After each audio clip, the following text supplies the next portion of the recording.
नमस्कार दोस्तों, study for civil के यूट्यूब चैनल पे आपका स्वागत है।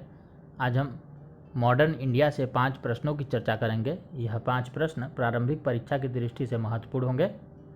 तो आइए बिना समय गवाए शुरू करते हैं। पहला प्रश्न, 18वीं सदी के दौरान भारत के उद्योग एवं व्यापार के संबंध में निम्न कथनों पर विचार कीजिए। पहला, लंबी दूरी के आंतरिक व्यापार में तीव्र वृद्धि हुई थी।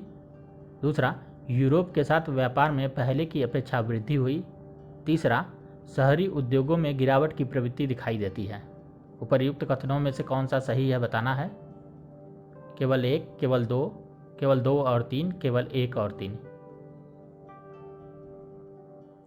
इसका सही उत्तर सी होगा। आपसी संघर्षों की वजह से आंतरिक व्यापार में गिरावट आई थी। इसी कारण शहरी उद्योग पर भी बुरा असर पड़ रहा था, जबकि यूरोप के साथ व्यापार और समुद्र के रास्ते व्यापार में वृद्धि हुई थी। आइए अब अगले प्रश्न की ओर चलते हैं। 18वीं सदी में भारत की कला एवं संस्कृति के संबंध में निम्न कथनों पर विचार कीजिए। पहला, मुगल चित्रकला एवं वास्तुकला में तेजी से गिरावट आई। दूसरा, इस दौरान चित्रकारी की नई शैलियों का विकास हुआ। उपर्युक्त कथनों में से कौन सा सही है बताना है। 4 ऑप्शन दिए हुए हैं।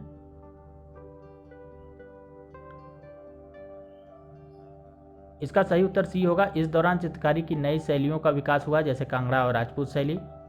पहला कथन भी सही है। मुगल चित्रकला और वास्तुकला में तेजी से गिरावट आई थी।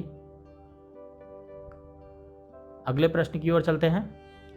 निम्नलिखित प्रांतों के विलय को कालक्रम के अनुसार व्यवस्थित कीजिए। सिंध, पंजाब, अवध, नागपुर।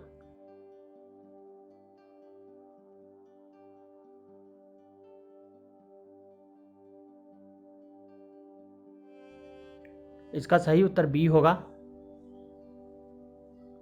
सिंध को 1843 में, पंजाब 1848 में, नागपुर 1854 और अवध को 1856 में मिलाया गया था।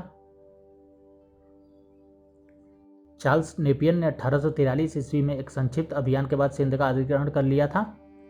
चौथे प्रश्न की ओर चलते हैं। 1813 के चार्टर अधिनियम के संदर्भ में निम्नलिखित कथनों पर विचार कीजिए। पहला, ब्रिटिश सरकार ने मुक्त व्यापार की नीति को अपनाया, जिसके तहत ब्रिटिश और भारतीय उत्पादों के निर्बाध व्यापार को बढ़ावा मिला। दूसरा, इस नीति के परिणाम स्वरूप भारतीय सूती कपड़ों के व्यापार में तीव्र वृद्धि हुई। उपर्युक्त कथनों में से कौन सा सही है बताना है। ए केवल एक, बी केवल दो, सी एक और दो दोनों, डी न तो एक न ही दो।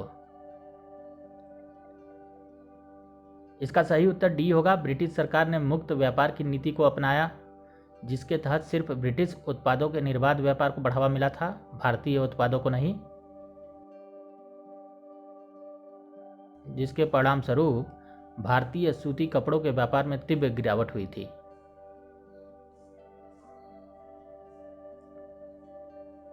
पांचवें और आखिरी प्रश्न की ओर चलते हैं। ब्रिटिश कालीन भारत में रेलवे के विकास के संदर्भ में निम्न कथनों पर विचार कीजिए। पहला, शुरुआती रेलवे का विकास पूरी तरह ब्रिटिश शासन के स्वामित्व वाली कंपनियों के द्वारा हुआ था।